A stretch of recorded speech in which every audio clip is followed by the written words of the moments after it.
when it's closed, when it's open. Yeah, there is no rule. You can assume from the writing visually. The opening or closing of the vowels is determined either from the Latin etymology, whether in Latin used to be a long vowel or a short vowel, or if it's a suffix or not. For example, suffixes in ello will always be open.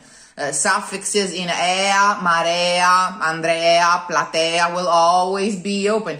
So there is really no way to know whether the tonic accent of a word is open or closed than checking it on the dictionary. There are rules, but they are many and they are not obvious even for me, because from region to region, the way of pronouncing the same word will vary. That is why in the Italian alphabet, we have only one grapheme for the two and e that are completely different vowels, and one grapheme for the two o and a that are completely different vowels and come from very different vowels.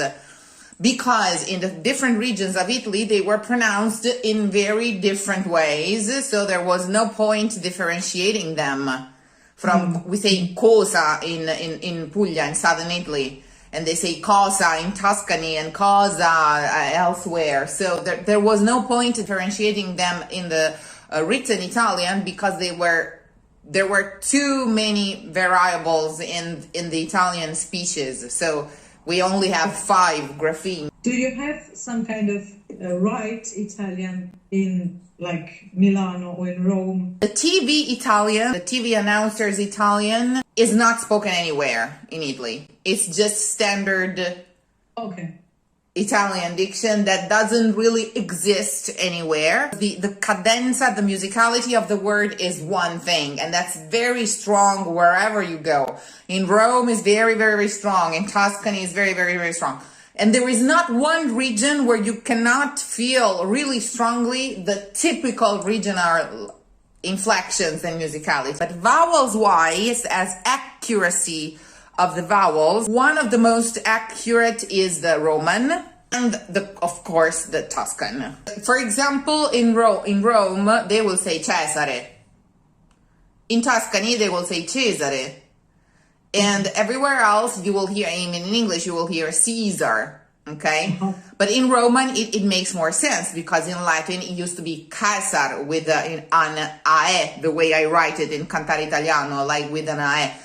So that really depends. But Roman and Tuscan are the most accurate vowel-wise, but not for other reasons. Because, for example, in Rome, they will strengthen a lot initial B's and G's wherever they'll put them. They will say una bugia. Yeah. Whereas in Tuscany, they will say una bugia or una bugia. But then again, Dante invented Italian because he claimed in his treatise on the Italian language, he wrote a treatise on it in Latin to introduce the language, to introduce his very invention. That was the Italian language. And he explained in this treatise that he wrote in Latin on purpose to be understood by the literates, the Vulgari Eloquentia or the Eloquentia Vulgari on the vulgar language.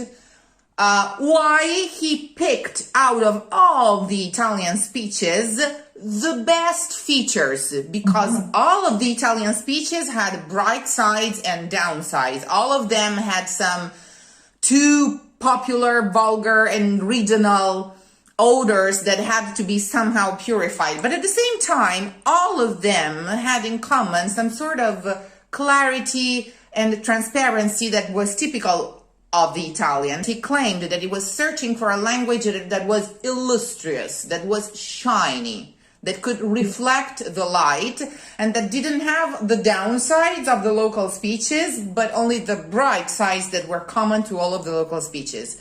But anyway, if you go amongst the people everywhere, in Florence, in Rome, in Milan, in Bologna, in Bari, in Sicily, in Calabria, everywhere you go, it'll feel local.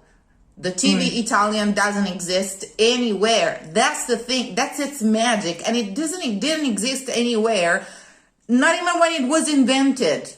That's my obsession, because when you read the libretti, if you say the diction the way it's supposed to be according to the correct diction rules that are to nowadays followed by the actors and by the people who speak on TV and so on, the libretti perfectly make sense with the doubling and so on. You find all the hidden alliterations, you find the rhythm, you find everything. But when there was no TV and across Italy people spoke thousands of different Italians, how did they know which was the right one? And they knew, because the libretti are the evidence that they knew. Yes. And I've asked this question to a lot of important literates, historians of the language, and they couldn't answer it. They couldn't answer it. This is my very research.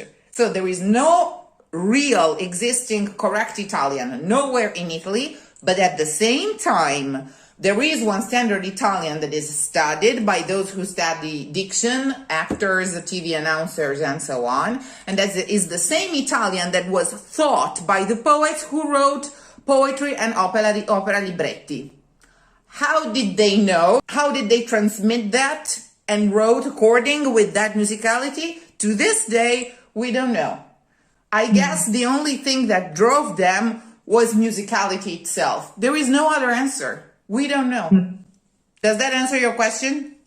Yes, it does. I also wonder, working with you, listening to Italian singers and so on. If you had been to the first meeting of our Nozze Masterclass, you would have instead realized how much Italian participants, that were like 30% of the total, had the exact same issues as everybody else. Do not take for granted that what you hear by Italian singers is either necessarily correct. Not like you can rely on someone just because this is a big name. Absolutely not. Oh my God, no. No. I mean, they were big names for a reason, but thanks to Pavarotti and Mirella Freni, we have Bohème's song full of mistakes by people who sing those mistakes along without being Pavarotti, and that's kind of a problem, if you know what I mean. As long as you are Pavarotti and you have Pavarotti's voice and style and musical intelligence, you can mess up a raddoppiamento and it's no big deal. Okay, but if you copy Pavarotti without being Pavarotti, that's kind of an issue. But anyway, thank God we have scores to study from. Not just recordings. Recordings are not for studying or for pleasure.